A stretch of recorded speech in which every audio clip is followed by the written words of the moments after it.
According to the Apostle Paul, there are some people that we should avoid altogether. These people have doubled down on their errors.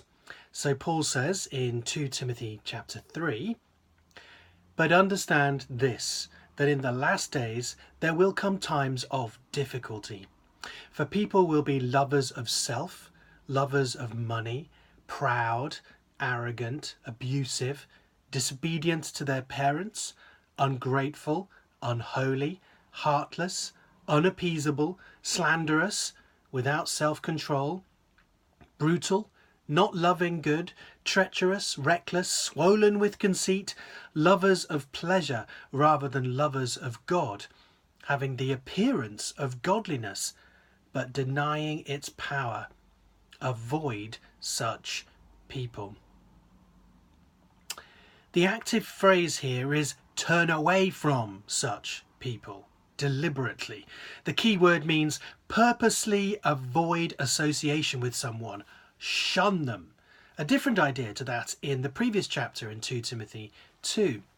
Now here we're talking about narcissistic charlatans who have an appearance of godliness but none of its reality, and how they are corrupted in mind and disqualified regarding the faith. Verse 8.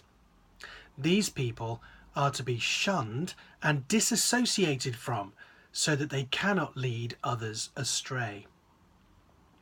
Such people will try to latch onto the weaknesses and sins of those that they target, worming their way into people's lives in order to capture and control them. Paul says that among those people are those who creep into households and capture weak women, burdened with sins and led astray by various passions, always learning and never able to arrive at a knowledge of the truth. Now, let's be clear, this is not a blanket misogynistic comment about all women, of course. Paul is describing a particular situation here, a vicious tactic of the false teachers who are marked by pastoral cruelty in preying on the vulnerable and tempted.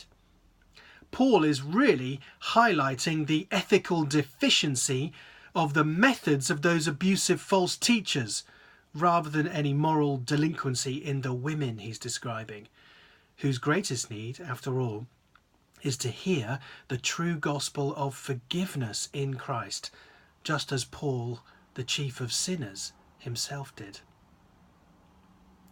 In chapter 4, Paul describes how the false teachers cause people to turn back from the truth, or turn aside from it. So Timothy is to avoid those who make people avid for heresy, and turn away from those who turn others on with lies. Timothy's reaction and response to this apostasy and failure to listen to the truth is to be sober-minded, endure suffering, do the work of an evangelist, and fulfill his ministry. 2 Timothy chapter 4 verse 5. That really is an apostolic variant of keep calm and carry on. It means that simply carrying on with your own gospel ministry is itself a form of contending against false teaching.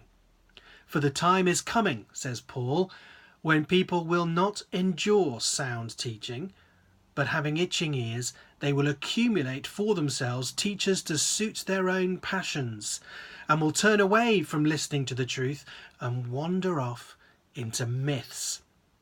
As for you, always be sober-minded, endure suffering, do the work of an evangelist, fulfill your ministry. The opposite of accumulating teachers to suit one's own sinful passions is to be not only sober-minded, but endure suffering. One of the passions most of us have is for comfort and ease and success. So teaching which may somehow adversely affect us becomes less attractive. We are naturally drawn to teaching which is more convenient. Since many others will face the same battle, Timothy is warned that to be faithful, he may have to stand out from the crowd. The repeated phrase, as for you, but as for you, 2 Timothy 3:10, 3:14, chapter 4 verse 5, indicates that Timothy must contend by not conforming. Contend, not conform. He is to stand out from the crowd of false teachers by his actions, continuing in what he has learned, regardless of whether anybody else does or not.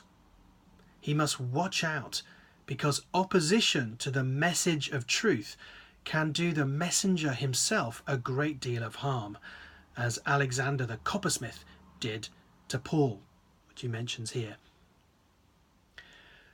So, 3 questions then for us to reflect on today. First, how can we spot a spiritual charlatan if they have the appearance of godliness? Secondly, what weaknesses and passions do you have which false teachers of some sort could latch onto to make their errors more attractive to you? And thirdly, finally, what does opposition to truth look like in today's church? I'll leave you to ponder those things prayerfully yourself now.